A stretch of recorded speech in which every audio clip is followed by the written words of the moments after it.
बिस्मिल्लाहिर्रहमानिर्रहीम। प्यारे दोस्तों, अस्सलाम वालेकुम। नॉवल काली कलियां और भंवरे की अगली किस्त शुरू करते हैं।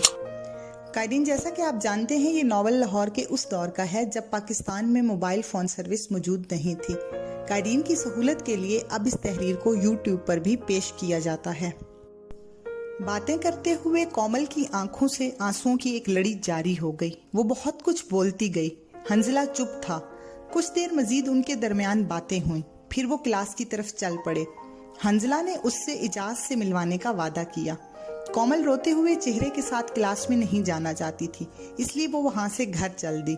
हंजला कॉलेज से फरागत के बाद कमरे में आया तो इजाज यूनियन की मीटिंग में मसरूफ था। हंजला खाने से फारिग हुआ तो मीटिंग भी खत्म हो गई। हंजला ने थोड़ी तमहीद के बाद इजाज पर जोर दिया कि वो जरूर कोमल से मुलाकात करे। उसके इसरार पर इजाज कोमल से मुलाकात पर तैयार हो गया। उसने कोमल को इतला दी और अगले दिन सुबह जिनाब बाग में वाक़े पहाड़ी पर दोनों की मुलाकात करवाई। हंजला कोमल के इसरार के बावजूद नहीं आया। जब इजाज आया तो कोमल बेंच पर बैठी उसका इंतजार कर रही थी। इजाज उसके करीब बैठ गया। उस वक्त वो जगह बिल्कुल खाली थी, क्योंकि मोहब्बत करने वाली जोड़ियां जरा लेट आती थीं और फिर शाम तक मंचले नौजवान लड़के लड़कियां मोहब्बत के अहदो पैमा में मसरूफ रहते हैं। मगर आज उनके सुबह सवेरे आने की वजह से वहां अभी तक कोई जोड़ा नहीं आया था। इजाज कोमल के पहलू में चुप बैठा था। उसने सोचा कि कोमल बात शुरू करेगी, मगर मुतवातर सकूत को देखकर इसने खुद बात शुरू की। कोमल, तुम्हें हंजला से बात नहीं करनी चाहिए थी। वो क्या समझेगा? अगर मैं मसरूफ था तो तुमसे राब्ता हो ही जाता। इस तरह अहमकों की तरह पैगाम देना मुझे बहुत बुरा लगा। कोमल, जो अब तक उसके चेहरे पर नजरें जमाए बैठी थी, बोली, आप उल्टा मुझे कसूरवार ठहरा रहे हैं। आज कितने दिन गुजर गए, आपने मुझे फोन तक नहीं किया और मैं आपके हॉस्टल पर दर्जनों फोन कर चुकी हूँ। आपने अटेंड करने की जहमत ही नहीं की। और अगर मैं ये कहूँ कि उस वक्त आप नहीं थे तो मैंने सुबह शाम रात हर वक्त फ़ोन किए, मगर आपने एक दफ़ा भी बात नहीं की। इन हालात में मैं क्या करती? आप क्लास में आए तो जल्दी चले गए, मुझे अपनी मसरूफियात का ही बता देते। कोमल बातें करती रही। इजाज उठकर टहलने लगा, फिर कोमल के करीब बैठ गया और बोला, मैंने तुम्हें कहा है कि मैं मसरूफ था। तुमने हंजला के जरिए पैगाम दिया तो मैं मिलने आ गया। तुमने हंजला के सामने रो धोकर जो किया, जो कुछ कहा, मुझे बहुत बुरा लगा। तुम पहले तो इतनी अहमक नहीं थी, अब क्या हो गया है?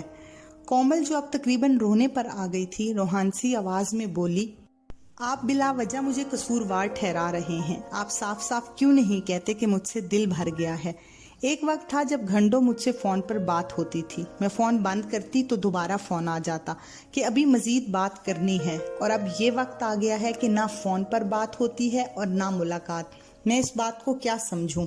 हाँ, और आप कहते हैं कि आप मसरूफ थे, मुझसे मिलने के लिए वक्त नहीं था। मगर चंद दिन पहले नबीला को गाड़ी में बिठाकर ले जा रहे थे और क्लास में अक्सर उससे तुम्हारी बात होती है। तो ये सब क्या है? ठीक है, मैं अहमक हूँ, मगर आपकी मोहब्बत में अहमक हूँ। आप जो कहें मैं करने को तैयार हूँ, लेकिन खुदा के लिए मुझे यूं नजरअंदाज ना करें।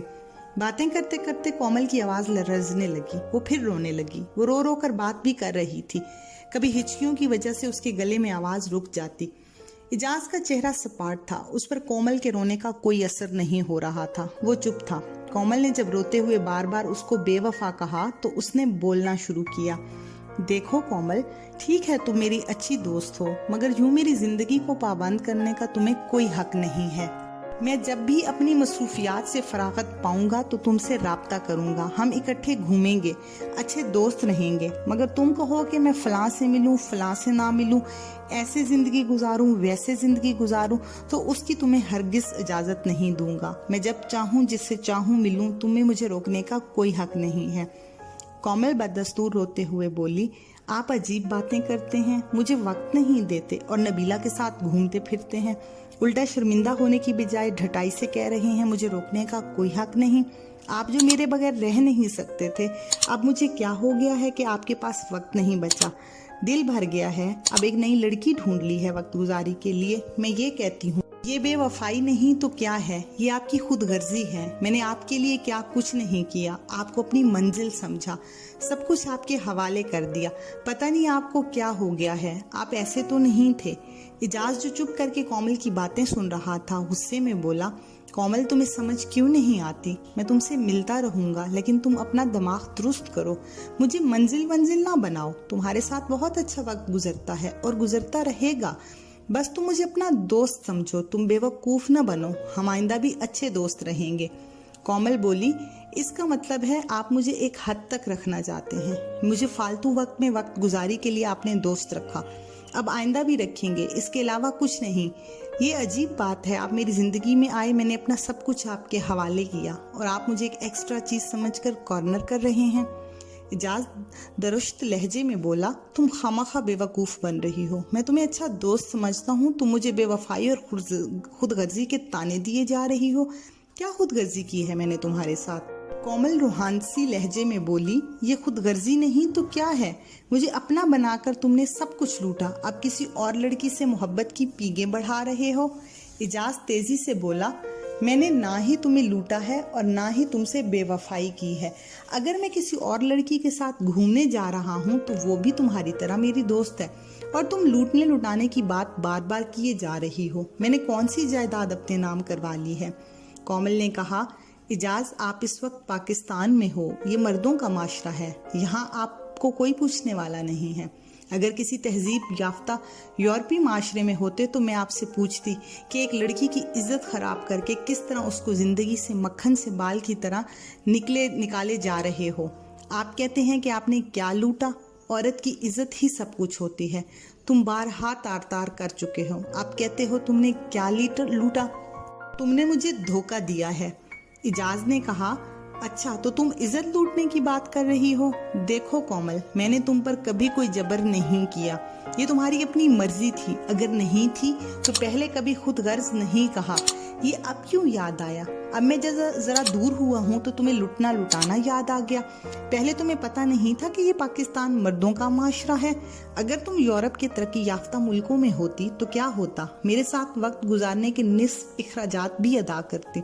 तुमने कौन सा मुझ पर एहसान किया है इज्जत लुटाकर? खुद भी तो मजे लिए हैं। मुझे वो लम्हात याद हैं। तुम मेरे साथ बावफा हो गई हो। अपनी इज्जत मेरे हवाले करने की किस कानून और मजहब ने तुम्हें इजाजत दी थी? अगर तुम्हें इतना गम है इज्जत लूटने का तो बीबी पहले सोचती, पहले तो कई घंटे मेरे साथ रहती। मैं तुम्हारा क्या लगता था? मुझे तो तुम्हारे मीठे अल्फाज, अदाएं, जज्बात चाहिए थी, 100 मैंने वसूल किए और उनके बदले में तुमने अपनी ये तमाम चीजें मुझे दी। तुम खुद को बहुत बड़ी बावफा और फर्ज शनास कहती हो तो तुमने अपने बाप भाइयों से बेवफाई की, उनकी इज्जत को अपने क्लास फेलोज के साथ लुटाया। क्या तुम्हें उस वक्त उन बेचारों का एहसास नहीं था? क्या बूढ़े बाप का एहसास था जिसने तुम्हें 20 साल तक पाला बगैर किसी लालच के? भाई जो तुम्हारी इज्जत के बदले में जान देने के लिए तैयार थे, तुमने चंद लम्हों की लज्जत के लिए उनकी इज्जत को दागदार किया। तुम खुद बेवफा हो और मुझे बेवफाई के ताने दिए जा रही हो। मुझसे जो चंद दिन की वाकफियत हुई तो तुमने पूरी जिंदगी मेरे लिए भुला दी, हत्ता कि अपने बाप भाइयों पर भी मुझे तरजीह दी। और तुम क्या समझती हो मैं ऐसी लड़की को जिंदगी भर के लिए अपना लूंगा? ऐसा कभी नहीं हो सकता। कोमल सिसकियां लेकर रो रही थी। उसके पास बहुत सी बातें थी, मगर इजाज ने खुद उसको बेवफा और खुदगर्ज कहा। बाप भाई का सुनकर उसको शर्म आ रही थी। वो फिर भी बोली, इजाज तो आपने फैसला कर लिया है कि मुझसे दूर हो जाएंगे। फिर वो फिजा में दूर तक तकती रही। उसकी झील आंखों में आहिस्ता आहिस्ता आंसू भरने लगे, उसकी सांसें तेज होने लगी। फिर उसने इजाज की तरफ चेहरा घुमाया और कर्ब से बोली, इजाज ऐसा ना करो, मैं मर जाऊंगी। आप मुझसे लाताल्लुक नहीं हो सकते, खुदा के लिए ऐसा ना करें, मैं आपके बगैर नहीं रह सकूंगी। ये कहकर वो बेख्तियार रोने लगी। इजाज ने सपाट लहजे में कहा, खामाखा रोने की जरूरत नहीं, ऐसा कभी नहीं हो सकता। तुम वैसे ही रहोगी जैसे मुझसे मिलने से पहले रहती थी। अब काफी देर हो गई है, हमें चलना चाहिए। आओ मेरे साथ, कॉलेज चलना है तो। कोमल ने आंसू पूछते हुए कहा, नहीं मुझे घर जाना है, मैं कॉलेज नहीं जाऊंगी। इजाज ने कहा, मैं तुम्हें घर छोड़ दूंगा। कोमल बोली, नहीं मैं खुद चली जाऊंगी। ये कहकर वो चल पड़ी और चलते हुए बोली, वैसे भी यहाँ गाड़ी लेकर आई थी, अब ना भी लाती तो आपके साथ ना जाती। ये कहकर वो चली गई। इजाज भी उसके पीछे चल पड़ा। रास्ते में उन्होंने कोई बात ना की। स्टैंड पर पहुंचकर कोमल ने अपनी गाड़ी की तरफ रुख किया। इजाज ने उसे आवाज दी और कहा, wish you very very good luck. इसके बाद इजाज ने और कोमल ने अपनी अपनी गाड़ी निकालकर घर की तरफ चल पड़े और इजाज कॉलेज आ गया। वो कॉलेज आया तो हंजला उसका मुंतजिर था। फिर कैंटीन पर बैठकर उसने तमाम बातें हंजला को बताई। हंजला कहने लगा, यार तुमने ज्यादती की है, तुम्हारी दलीलें अपनी जगह, मगर किसी का दिल दुखाना बुरी बात है। इजाज ने कहा, अगर दुखाया है तो बहलाया भी तो है। अब बाकी मैं उससे दूर नहीं होना चाहता था। अगर वो अपनी हदूद में रहती, वो मेरी जिंदगी पर काबिज होना चाहती है। हंजला बोला, तुम उसके साथ ताल्लुक में इतने ज्यादा आगे निकल गए थे, तुमने पहले तो इसका जिक्र नहीं किया। इजाज ने कहा, जिक्र तो किया था, तुम बुद्धू हो, तुम्हें बताया तो था कि हम मकान में अक्सर कई कई घंटे इकट्ठे रहते थे। तो क्या हम वहाँ शेक्सपियर को मौजूए बहस बनाने जाते थे? बातें तो किसी पार्क या होटल में भी हो सकती हैं। तुम्हें अब खुद समझ ना आए तो मैं क्या कर सकता हूँ? हंजला ने परेशान होकर कहा, अब आगे क्या इरादा है? कोमल का क्या बनेगा? इजाज ने कहा, बनना क्या है, कुछ नहीं बनेगा। वो अपने घर खुश, मैं अपने घर खुश।